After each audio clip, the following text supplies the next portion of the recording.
Hi, I'm Sayaka Matsumoto, and I'd like to welcome you to the world of judo. Just what is judo?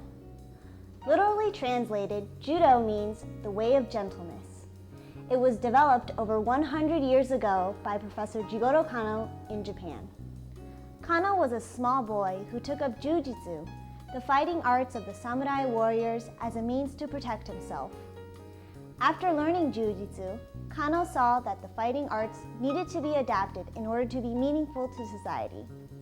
He was a very progressive person, and so he modified the techniques of jujitsu to produce judo. Unlike jujitsu, where the goal is to learn how to fight, Kano developed judo with the goal of developing character, with the ultimate goal of benefiting society. Judo officially began in 1882 in a little temple in Tokyo.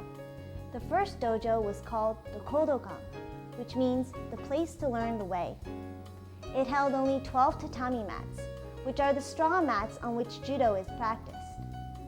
Soon thereafter, Kodokan Judo quickly spread around Japan. Many foreigners became interested in judo, and Kano sent judo teachers all around the world to help spread the teaching of judo. The Kodokan still stands today in Tokyo as the mecca of Kodokan Judo. Today, it is practiced by millions worldwide and is one of the most popular sporting activities. In fact, judo is the largest sport organization in the world. There are more national federations in the International Judo Federation than any other sport. There are many techniques of judo, and they're organized into 4 categories. The first category is called ukemi, which refers to the art of falling. Before judo students learn how to throw others, they must first learn how to take a fall properly.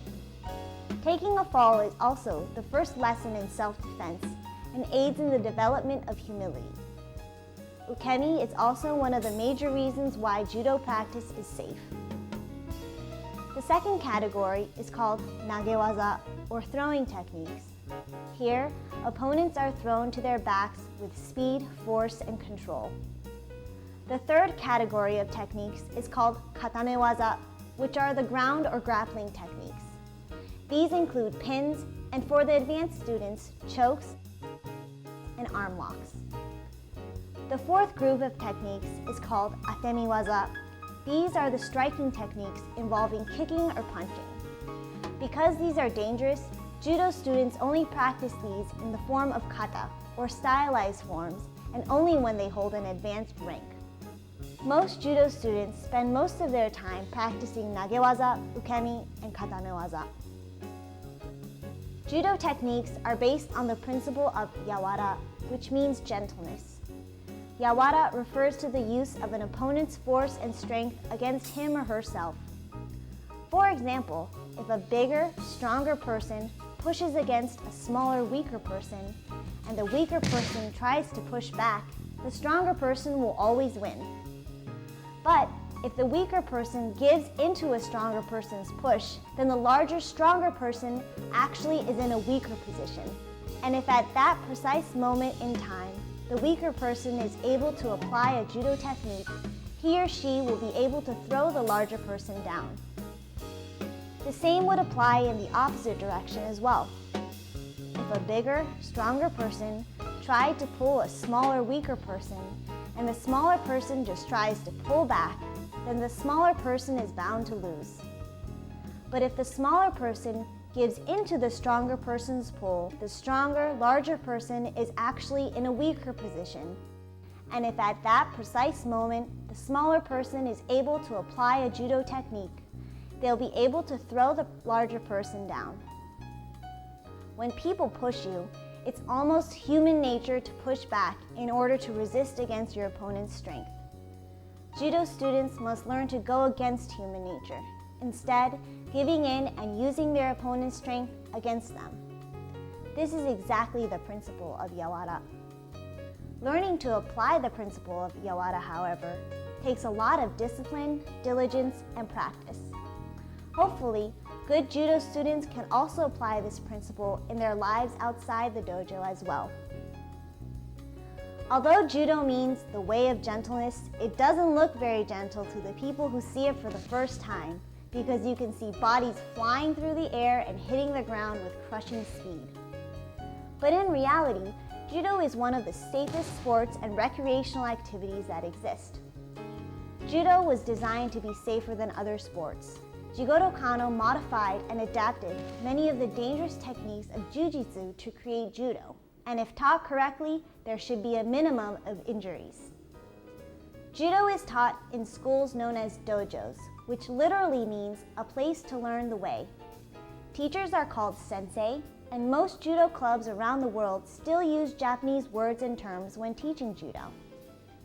Judo teachers around the world follow basic guidelines in the curricula in their dojos. For example, one of the first things all judo students learn is ukemi, or the art of falling. Ukemi is one of the most important techniques of judo, and in most dojos, students need to learn how to fall without hurting themselves before they learn how to throw. Through the practice of ukemi, judo students not only learn how to protect themselves, they also learn valuable lessons about humility and patience. Ukemi is also extremely useful outside the dojo. For example, kids running outside on the playground often trip and fall, and those who do judo can often just take a fall, get up, and start running again. There also have been a lot of stories where judo has helped people survive motorcycle and bicycle accidents. Judo practice is also safe because after learning ukemi, judo students learn techniques in a general progression, from very basic techniques requiring relatively simple movements to very advanced techniques requiring complex movements. Because mastering a technique can take a long time, judo students can and do spend years learning the many techniques of judo. Judo techniques on the ground, katamewaza, are also safe because students generally learn them in a progression, from basic pinning techniques to more advanced pins. When they are older and can control their movements, they learn choking techniques, and when they are even more advanced, they learn arm lock techniques. All the while, students also learn important escape and counter techniques as well. It takes much practice, time, diligence, and patience to master any judo technique. For that reason, judo students may practice for years, often perfecting their skills through repetitive drills and activities and under the watchful eyes of their sensei. One of the greatest things about judo is that it has many facets. Thus, people come to judo for many different reasons and can focus on many aspects of it. For example, judo is a sport practiced by millions worldwide. There are local, regional, national, and international judo competitions. Judo was originally approved for the 1940 Olympics, but had to wait until the 1964 Tokyo Olympics, delayed by World War II.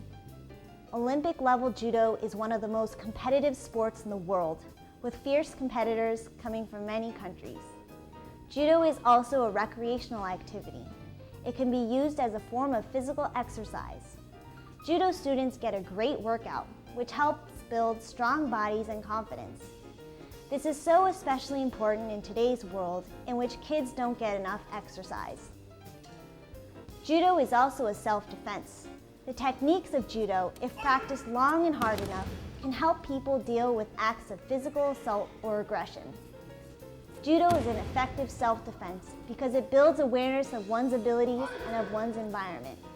In fact, judo students practice the techniques of combat in the dojo in order to avoid combat in the real world. Most importantly, judo is an educational system.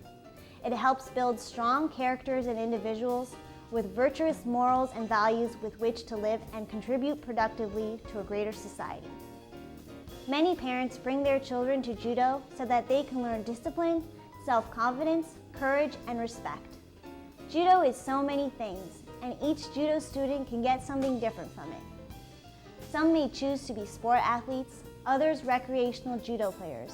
Regardless, each student should be able to carve out something meaningful from judo to improve their lives and the lives of those around them. And regardless of what facet of judo students focus on, they will learn a very important value for today's society, which is respect. In judo, students learn about respect from the bow. Students bow when they enter and leave the dojo and when they begin and end each practice session. They also bow at the start and end of each practice round with another judo player. The bow is a sign of respect, and judo students bow to show their respect to judo, to the dojo, and to the senseis, and to the fellow students for helping them improve themselves. While respect is one of the most important values judo students will learn, they also learn discipline, self-control, courage, sincerity, self-confidence, and friendship. They learn this by treating their peers and teachers with respect, by conquering their fears in practice, and by working hard during judo practices. In fact, one of the ultimate goals of judo is for judo students to ultimately live by a philosophy of hard work, discipline, compassion, and service to one another. Those who achieve this goal are called judoka, or a person who lives by the principles and philosophy of judo. The goals of judo revolve around 3 pillars of education: intellectual, moral, and physical education. That is, judo is a method to keep one's body and mind fit. The 2 mottos of judo are seiryoku zenryo, applying all of one's strength towards good causes, and jita-kyoei, for the purpose of mutual welfare and benefit. Judo practitioners have known for years the wonderful positive benefits of judo. Judo counts among its practitioners many leaders of society, including President Theodore Roosevelt, Hollywood film stars, and thousands of other individuals who are community and civic leaders. Judo students go on to live meaningful and fulfilling lives, often giving back to their communities in their own way. But don't just take our word for it. The benefits of judo have recently been documented by empirical studies published in scientific journals. One recent study, for instance, showed that individuals who practice judo longer actually have higher scores on scales measuring self-control, courage, sincerity, respect, and discipline. The lead author of this study was Dr. David Matsumoto, professor of psychology at San Francisco State University. One of the things that we all know about judo is that the ultimate goal of judo practice is the development of character. Judo aids in the development of specific values and psychological traits, including sincerity, courage, respect, discipline, and self-control. While many of us who do judo know this to be true because of what it has done for our lives and the lives of others, to our knowledge there's been no scientific evidence in the scholarly literature that justifies these claims. The purpose of this study, therefore, was to examine if judo participation was associated with positive changes in judo-specific values and psychological traits. The participants in this study were 160 American judo students from all around the country, both male and female, and of all ages. They completed a variety of measures. They told us about their judo participation using the sports commitment measure, and they also completed a number of scales. The results of this study indicated that judo participation was significantly associated with positive character development.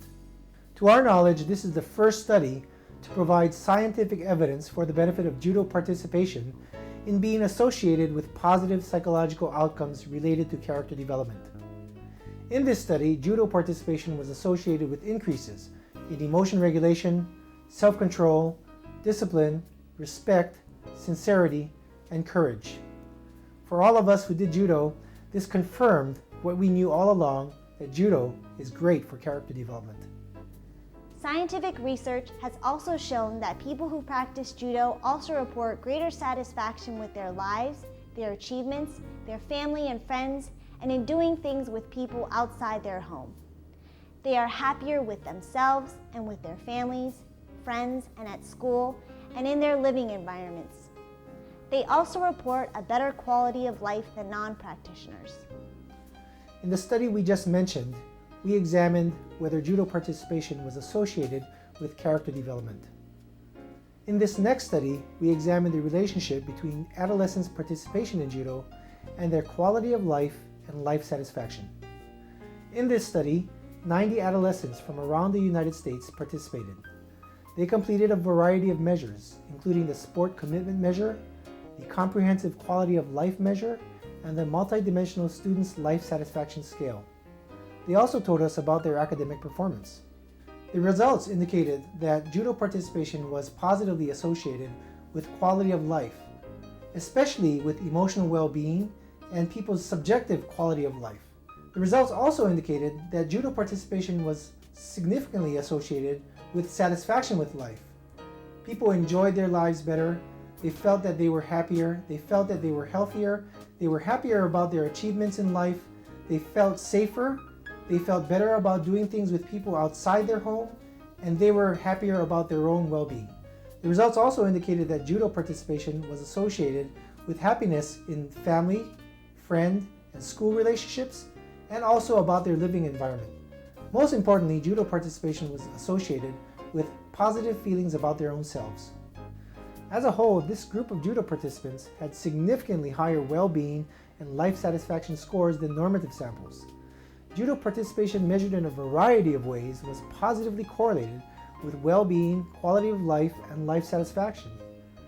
Until now, there's been no study that documented the positive or negative benefits of judo participation despite the importance of these claims in the intellectual and moral educational goals of judo.